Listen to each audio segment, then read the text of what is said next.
在如今的机圈啊，甭管其他体验怎么卷，只要谈到旗舰级的影像，还得看蓝厂。那我手里的就是刚刚发布的 vivo X300 Ultra， 相信不少朋友都等得望眼欲穿了。那咱们先来看看它的外观啊。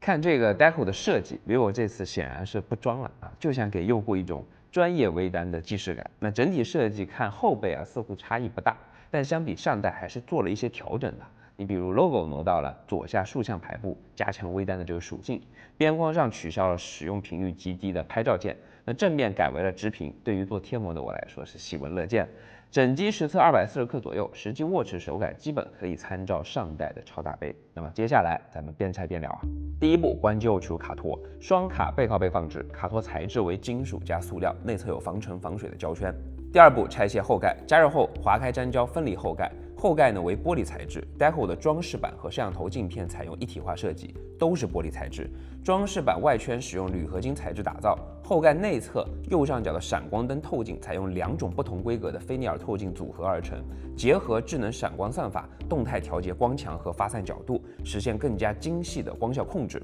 Deco 内侧添加黑色塑料内衬保护，内衬通过粘胶和2颗螺丝锁紧金属片的方式固定在后盖上。防尘密泡棉分布在4颗后摄4周，其中3颗后置成像镜头的防尘泡棉内还额外添加了一圈粘胶来提高防尘密闭效果。主摄和超广角的粘胶内侧呢又添置了一圈泡棉来提供第3道防线保护防护能力可以说是直接拉满了。后置麦克风收声孔使用红色胶圈密封，收声孔内添置白色防水透气膜。收声孔通向 Deco 外侧7点钟方向的微缝开口，白色防水透气膜同样出现在潜望通光孔的右侧。撕压后就能看到平衡手机内外气压的泄压孔，泄压孔通向 Deco 外侧正上方的这个洞，所以 Deco 上最显眼的这个洞它并不是麦克风的收声孔。Deco 边缘伸出的3根金属柱连接至主板，使 Deco 的金属装饰圈也成为天线的一部分。下方电池和副板的对应位置配备缓冲泡棉填充机内间隙，同时防止外力冲击。第3步，拆卸主板。看顶部这3颗体积硕大的后摄模组就能感受到这次影像实力了，并且这次还加入了蓝图原色镜头来保证色彩的准确性。那我们来到侧边可以看到 Deco 突出空间的利用率还是非常高的， NFC 线圈围绕在后摄模组4周，位置合理，方便使用。散热膜分布在顶部扬声器、潜望模组左侧以及电池和无线充电线圈之间，基本将电池完全覆盖，同时向下延伸至底部扬声器位置。那中间是支持40瓦功率的无线充电线圈，同时具备反向充电功能。下主板区的所有螺丝自左向右打开主板盖板，盖板上的排线接口还有改善电磁兼容性的导电部覆盖。四下导电部调开接口分离盖板，盖板材质为金属加塑料，正面除去 NFC 线圈外，还沾有2条 FPC 天线，外围传感器排线以及蓝图原色镜头和它的延长线镜头转接口使用金属盖板固定，防止松动。外围传感器排线上集成有用于万能遥控功能的后置红外发射器、后置麦克风以及激光对焦传感器，其中激光对焦传感器使用黑色胶套保护。盖板下方贴有一片面积为4800多平方毫米的散热膜，尺寸相比上代大了100多来到盖板内侧，前摄位置贴有包裹泡棉的导电部，潜望模组右侧以及内联座的对应位置配备压紧填充泡棉，防止松动。主体部分对比上代，主板的占比变化不大，电池略微拉长了一丢丢，侵占了一点副板的空间。那细节上，前摄和潜望模组左侧覆盖散热膜，加强对应镜头的散热表现。潜望接口呢贴有导电部，改善电磁兼容性。调开2个电池接口进行断电，随后调开主板上的所有接口，取出所有摄像头。其中主摄和潜望配备金属防滚架，潜望采用1次反射方案 ，CMOS 竖立在模组一侧，模组上的散热膜向右延伸至 CMOS 所在的区域，从而更加高效地带走工作时产生的热量。潜望模组因为加强了 OIS 光学防抖能力所以模组体积相比上代会略微增大一点。所有摄像头的详细参数大家看图，3颗后摄全部配备蔡司 T 星镀膜，对比上代新款增加了500万像素12通道的多光谱蓝图原色镜头，能采集更完整的光谱信息，提升色彩的还原准确度。还有主摄的 CMOS 升级为2亿像素1.12英寸的索尼 LYT901，那整体影像硬件没有一颗是凑数的，都是顶级规格，并且这次还带来了新一代的增距镜家族啊，一颗轻便的200毫米vivo蔡司增距镜 G2，一颗打野专属的400毫米vivo蔡司增距镜 G2 Ultra， 这个焦段阵容已经堪比专业微单了。当然，不光是硬件给力，这次实际的影像体验绝对是捅破天级别的。那首先来看 vivo 的看家本领人像，大家直接看各个焦段拍摄的样张，常规的清晰度、肤质、虚化这些我就不多说了，相信大家都能看得出这个素质的强悍。除此之外，有个明显的提升是各个场景下人物肤色的呈现，相比之前会更加的稳定，更加的自然。蓝图原色镜头功不可没。那每次放人像，大家都会说3要素，那这确实没毛病，模特漂亮，摄影师会构图，确实让人赏心悦目。但 vivo 的人像显然不完全是这些，最核心的还是能让普通人也能轻松拍出他们眼中的专业大片。另外，基于蓝图原色镜头和算法引擎，这次在原有的色彩模式基础上新增了追光和浓郁。喜欢胶片风格的朋友们应该会喜欢这种质感，并且还有蓝图调色盘做补充。进阶选项里呢还有非常多的参数可调，不管是前期拍摄还是后期相册编辑，都能根据个人偏好做进一步的微调。关于人像，再给大家看几张夜间的闪光人像，前面拆到的闪光灯同样能给拍摄带来别样的风格。应该说 vivo X300 Ultra 的人像拍摄已经覆盖到了足够多的场景，专业和个性化表达兼顾，出片率有保障的同时呢，可玩性也是相当的高啊。人像之外，大家平常出去旅游肯定还有拍风景的需求，那这次带来了全新的风光模式 2.0， 有随意调参的 Pro 模式，也有一键傻瓜式的 Auto 模式。我个人特别喜欢这个宽幅比例，会更有电影感和故事感。那顺便聊聊这次在相机界面新增的这个工具箱，除了人文模式外，其他模式的右下角都有这个工具箱，里面收纳了每一个模式下所有的功能。这对于普通用户来说，绝对是降低使用门槛的改动。平常拍摄的时候啊，没事你就点开它玩一玩，相信能给到你丰富的拍摄体验。最后来看看2个增距镜的实际效果，那我就拿手机自带的200毫米和400毫米焦段做对比，大家就能看出增距镜的画质优势了。那有了这颗400毫米，看演唱会，即便坐到最后一排，也能让你的爱豆分毫毕现啊！关于拍照，其实能说的点还有很多，那受限于篇幅，我们就先聊到这里。我们核心还是来聊聊这次拍视频能力的提升。那规格方面，大家直接看表格，这就是目前全焦段最顶的视频规格了。4K 120帧10比特 log， 还能自定义3D 蜡监看和还原，这对于专业视频创作者来说非常受用。至于实际的视频表现，大家刚才看到的所有画面，包括接下来的所有画面，从 A roll 到 B roll 到片头到拆解过程，再到高清零部件的图片，都是用这台 vivo X300 Ultra 拍摄完成的。那用被拆的手机拍拆解，还是想拆历史上的头一次啊！以往不用手机拍摄的原因呢，主要有3点：一个是最基础的画质不达标，其次呢是无法拍出高质量的微距特写画面，最后就是可以机内淘蜡监看的 log 模式。在 vivo X300 Ultra 之前，即便是拍视频公认最强的 iPhone， 依旧存在遗憾，比如拍近距离的微距画面就比较糟糕。而这台 vivo X300 Ultra 大家也看到，不能说堪比之前的专业摄像机吧，但实际画质呈现也已经非常出色了。整个视频呢，主要还是用85毫米和增距镜200毫米这2个焦段拍摄啊。机内自带专业录像模式，可以调整各种参数。当然，实际拍摄过程中还是遇到了一些问题。你比如外接监视器给手机带来了更大的负载，所以想要长时间录制就不得不加个散热风扇。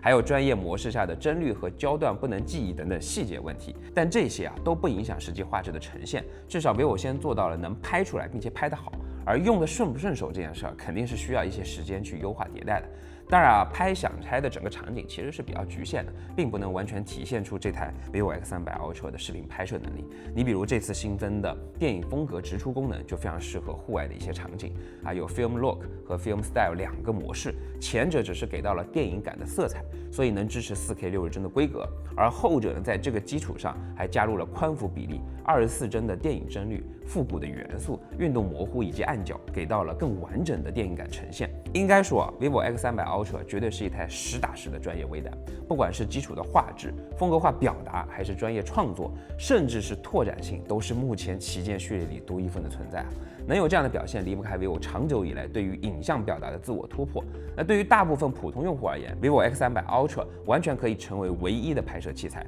而对于专业用户来说，是一台足够便携的创作利器。好，我们继续往下拆啊，卸下一颗螺丝，取入主板，主板采用双层叠板设计 ，PCB 来自华通电脑，下层板使用0.57 1.57毫米板材。来到主板正面，主摄和潜望采用破板下沉设计，直触 VC 均热板，提高导热效率。超广角因为内部空间有限，只能架在主板上和 SOC 背靠背放置了。防护措施上，只有左侧的电池接口有泡棉圈的保护，部分小元件有做封胶处理。主板左上角集成有2颗闪光灯灯珠，后置的环境光传感器以及顶部的麦克风。主板正反两面的屏蔽罩都有铜箔的覆盖，主要发热芯片位置涂有导热材料，薄弱位置呢使用双层 PCB 加屏蔽罩的方式加固。顶部还集成有前置环境光传感器以及2颗激光发射器，整机共配备前后2颗环境光，属于旗舰机的标准配置啊。取下可拆卸的屏蔽罩，CR 铜箔、轻压导热材料，吹开罩框，核心3大件的 RAM 和 ROM 都来自三星，规格呢是 LPDDR5X 加 UFS 4.1。RAM 下方是高通的旗舰 SOC 第5代骁龙8至尊版，底部还有自家的 VSE 加影像芯片，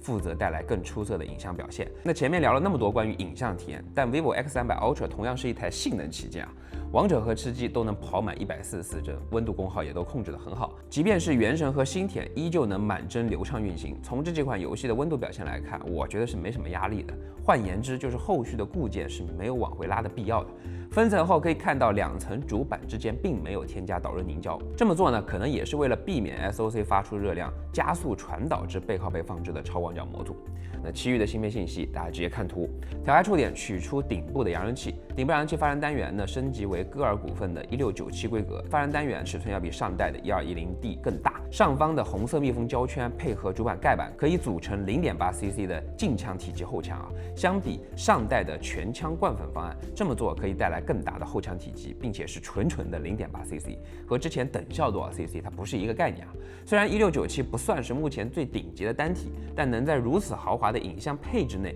再塞入一颗自己重新开模设计的定牙，已经表明了 vivo 是在尽可能的最大化利用内部空间，给用户提供更高规格的硬件配置了。那实际的外放效果也确实有明显提升，特别是低频的亮感更足，下潜更深。中框主板区域啊，防尘密泡棉分布在前置传感器、前摄以及顶阳四周。顶部麦克风收声孔使用红色胶圈保护，收声孔内呢添置白色防水透气膜。潜望和主摄对应位置有做镂空设计，使两者可以直触下方的 VC 均热板，在提高散热效率的同时降低后摄突出高度。核心发热区域涂有导热材料，应该是考虑到中框的结构强度等原因，核心区域并没有做镂空的处理。四周的泡棉为主板提供缓冲保护，前摄、潜望以及主摄四周都设计有线尾结构，防止镜头偏移。第4步，拆卸副板部分，卸下所有螺丝，拉出同轴线，取出塑料盖板，内侧接口和底阳的对应位置呢贴有压紧泡棉 ，X 轴线型马达也粘在盖板内侧。马达呢是 AAC 瑞声科技的 ESA 7514A 规格啊，通过第3代技术平台打造，